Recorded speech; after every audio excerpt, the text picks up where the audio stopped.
Akbar's Dream Chapter 2. The train journey to Agra was a long one. Akbar sat in his seat and looked out of the window. "I can't wait to see the Taj Mahal," he said. "Are we nearly there?" "Not quite yet," said Grandfather. "Shall I tell you a story to help pass the time?" "Yes, please, Grandfather," said Akbar. "Tell me the story of the Taj Mahal." Grandfather smiled. He sat back in his seat and began. "A long time ago, a young prince met a beautiful girl. She had a market stall close to the palace. The prince wanted to buy all the goods from her stall, but she would not let him. She smiled at him and made him laugh. The prince, Shah Jahan, fell in love with her. After several years, they got married. Shah Jahan became emperor.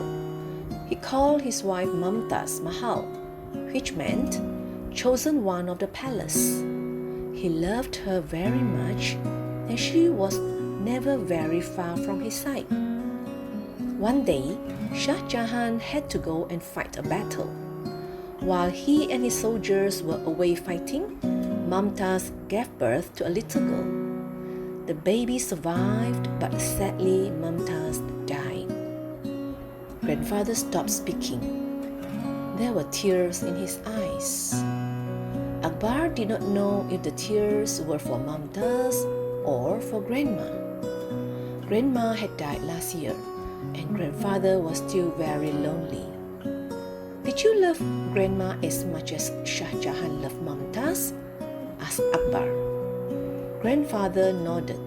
"I did," he said. "But I'm not sad. Grandma and I had a long and happy life together." "Was Jahan sad?" asked Akbar. "He was very sad," said Grandfather. Everyone in the country was sad too. No one was allowed to dance or laugh or sing. Shah Jahan did not want his wife to be forgotten. He sent for craftsmen from all over India and ordered them to build the finest tomb in the whole world. It took them 20 years to build the Taj Mahal. Akbar stared out of the carriage window. 20 years was a very long time. "Grandfather," he said, "I don't want to take 20 years to make the most beautiful silk cloth in India. I want to make it now." Grandfather nodded his head wisely. "I know you do," he said. "But first, you must have a plan. You must know what you want the silk to look like. You must know its color and its pattern. Do you know those things already?" "No," said Akbar. "Not really. I've ideas. I've pictures in my mind, but they are not very clear. When I try to draw the pattern of what I see, it disappears from my head." "That happens to me too," said Grandfather. "Now I only make the patterns that I know well. I make the patterns that my father made and his father before him."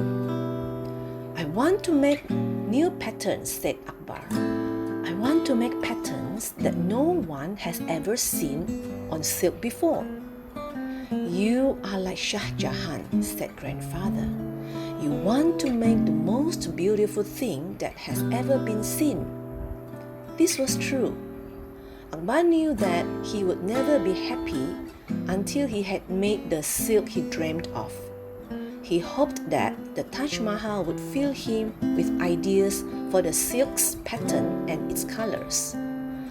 As soon as he knew what they were, he could start work. "Look," said Grandfather, "we are in Agra. We can't be far from the Taj Mahal now."